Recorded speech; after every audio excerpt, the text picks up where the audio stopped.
smog in the air. Yeah, when I work in the field, fielding my crop. Do you remember the firestorm? It felt like we were living in hell. I get flack for this, but I had so much fun during those two firestorms. Yeah. You know what? It was really cool. I thought it was cool. It was just I had so to work, fun.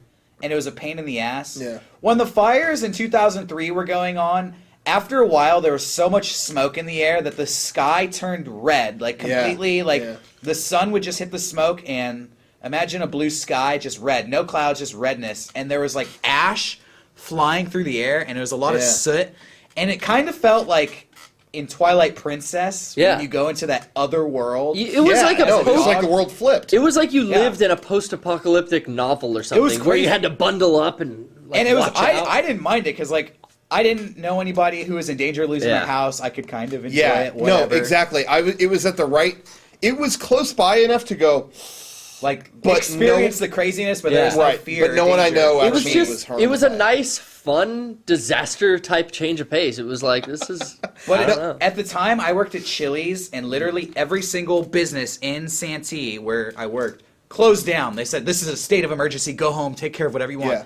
Except for fucking Chili's, which ordered generators from like another state to come in so they could power their refrigerators. Because the store had no electricity. They had external generators powering the restaurant so that people could fucking eat at Chili's. So I had to come into work, ridiculous. Take out garbage, throw it in the dumpster. I'm like scrubbing crap off the dumpsters, and the sky is like raining fire. Yeah, it was. Yeah, I was fortunately at that time I was working at Blockbuster, and I remember that was one of the I remember.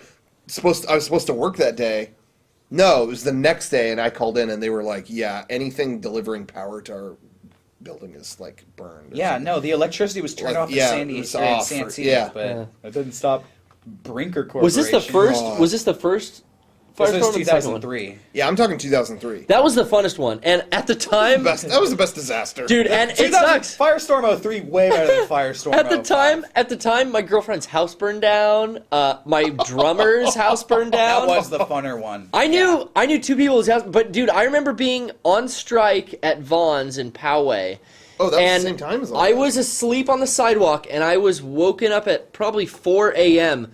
by the hottest fucking wind coming through the parking lot because we were on strike. I thought you were going to say woman. We would just we would sleep on the sidewalk out in front of the store with the picket signs kind of propped up. But I just remember at 4 a.m. I was woken because it was like being in a fucking oven, and it was freezing all week. So I get up and I'm like, everyone else is still asleep. I'm like, what the fuck's going on? I'm like looking around. And then I walk out into the parking lot and I look at this hillside and it is fucking glowing. And I'm like, what the fuck is happening? And at this point, like, cars are peeling into the parking lot. Open the fucking door! The women are screaming, open, I need supplies! And we're like, it's a picket line you can't cross. I don't give a fuck! Let me in! We're like, they're fucking closed. I don't give a fuck! I'm gonna break the fuck! I need supplies! Like, hysterical people whose houses were on fire and they needed to get, like, supplies to go somewhere or whatever. So, I guess the scabs in the night crew that were manning that store opened up, let people get stuff. I'm standing around now. Everyone's, like, awoke, and we're like, what's happening? People are, like, calling. Oh, there's a fire. Oh, it's really bad in Poway and in other parts of whatever. So I think now it's like 6 or 7. The sun's, or maybe it was like 5 or 6. Sun's just starting to come up. I'm like, I'm done tonight. Like, I put in my like 8 hours on the strike line. I'm gonna go home and find out what the fuck's going on. So I get into my car and then I start driving out of Poway, get on the 15, and then eventually get on the 52. And when I get on the 52, I turn around and look because I saw in my rearview mirrors. The whole backside of that freeway is on fire. Giant flames coming. And I'm the only one driving. It's so early. I'm like, what the fuck? I'm like outrunning a firestorm now. If I would have left like a half hour later from that Vaughn's, I would have been stranded in Poway for like 2 days. Because remember they closed all those freeways? Yeah. I wouldn't have been able to get back to El Cajon. So I barely escaped, and literally wall of fire is like on the side of the freeway as I'm driving past. I'm like, what the fuck? So it was just so interesting. And then for the next couple days, I was like helping my friends move shit out of their house, like wearing masks. It's all fucking dark, and soot was falling everywhere. It was just so... Yeah, you should have gone to Chili's. It was an adventure. I didn't go to Chili's for lunch. My discovery of the fire is tying into what you guys were both saying, actually. Both being disoriented and it being like a Zelda level. Yeah. But no, with me, it was, I didn't know there was any risk of any fire happening. I hadn't been following the news, and whatever, when it started. I went to bed that night, and the next day I was supposed to go to a computer fair with my cousin, Michael. Yeah. Like, they have a fair every now and then. You know, have you ever been to it's at the Scottish Rite Center? Scottish Rite Center. Every month they have where people just sell computer gear and stuff. Yeah. And we would go every now and then because they'd have really cheap stuff. And so we were like, yeah, let's go. We haven't gone in a while. Let's go Sunday. Okay, cool. And I went to bed Saturday night, whatever, and woke up Sunday morning. It had been a long week. I woke up Sunday morning so late. It was like we were supposed to go at like 8 in the morning. Yeah. And it was like, oh, dude, it's like 11:50. What? And then I just sprang up and went, oh, I'm supposed to go to the computer fair. Oh, no. And suddenly my cousin was in the doorway. I don't think we're going anywhere.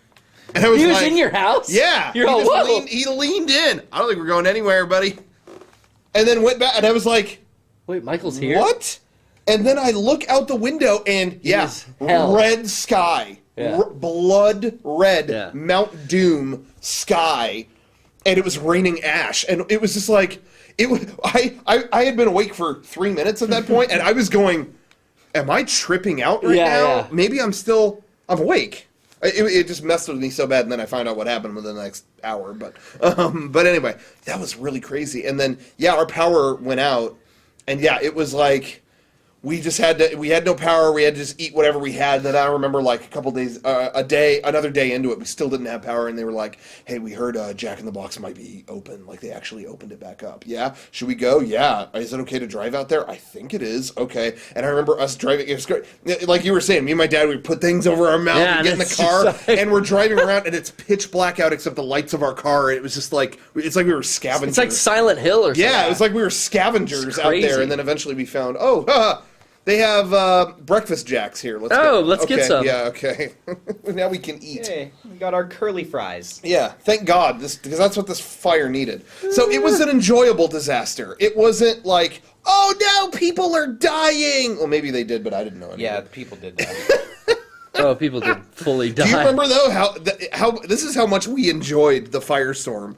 Was Derek and I at that time? We still both had live journals that people actually read. I remember this. And we both, at the same time, we both put similar entries in, which were basically... made fake posts about how our houses burned down. Which were basically... Oh, no! You think you have everything until you lose it all. And then we just found pictures the most comical pictures of houses like, completely engulfed in flames. Yeah. Yeah. And then...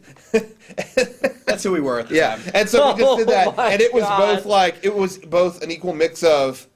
Man, I'm so sorry. Fuck you guys! It's not a fucking joke! Oh, man, I'm so sorry. But it was great because I remember posting mine. I just put Google image search burning house, put it up, and didn't even look at the picture. Michael Barbary did the same one? No, Michael Barbary left a comment on mine. Oh man, what's really sucks is Rocco can't lift weights anymore. That really sucks. And sure enough, I look at the picture, and it's this guy's house, and in the front yard there's a weight set that's on fire too, like on the lawn.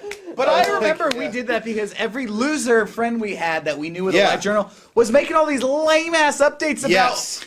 You just you think life is precious, and then the smoke comes rolling over those hills, and you think about what's truly precious in life. It's like shut up. It's like you live in the middle of Santee Lakes. Okay, you're gonna be fine. It's like I remember people were doing that. Yeah, that's why we did it. I was trying to think. I was like, why would you do something like that? I remember that drove us to do it. People were like getting so heartbroken because they had one time heard of a person and found out that their house got a little scorched. I remember someone going like, we all agree, right? That this is the worst thing that has ever happened. Like it was just like, this is hell on earth, and I hope to never see this again. It's like, dude, you're sitting there with your dad, and you're IMing people on your phone and posting from your live journal on. It's like you know what? People don't, this almost sounds like I'm joking, but seriously, Hurricane Katrina, read about that for one day. These people had 24 hours to get ready for the most catastrophic thing to ever happen, and people still don't have their homes from that. It happened years ago. You had advanced warning. Even if the fire was coming to you, you had so much warning. You're sitting there posted on your live journal on your laptop. Like, you really... I remember, things could be worse. Around that time, I feel like me and Rocco, we were kind of like the live journal police, because we had a lot of friends who would just update all the time, being so melodramatic, and every single time we would just rip off their posts and act so fucking retarded. It got so bad to the point where, like, people's dogs would get hit by, like, a car, and they would they would run in and post, literally, my dog just got hit by a car 3 minutes ago. And it's like... And the first thing you thought to do was go update your live journal? But see, that was an interesting phase, because the live journal phase that everyone went through, like, that was our age, that was our generation discovering the internet and going, oh, you can post anything you want. Oh, this just happened. The internet cares, so that, you know. And now we're all over that. And it's funny because... apparently not, because Twitter is the biggest fucking thing in the world. Oh, yeah, but still, it's just a matter of... whatever. Yeah. We still mellowed out about that. We're not writing 10-page, I hate my life, whatever.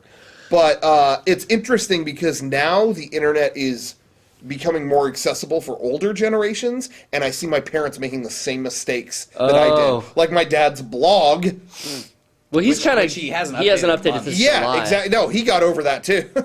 But, no, but anyway, I see that happening more and more with the older generation as they discover the internet. It's like generations have to discover the internet and, like, use it for all it's worth, and then go, wait, you know what? I don't need that. I'll use it when I need it. But anyway, it was an interesting discussion that came out of nowhere. Yeah. This week's podcast, the group... Firemachines.com.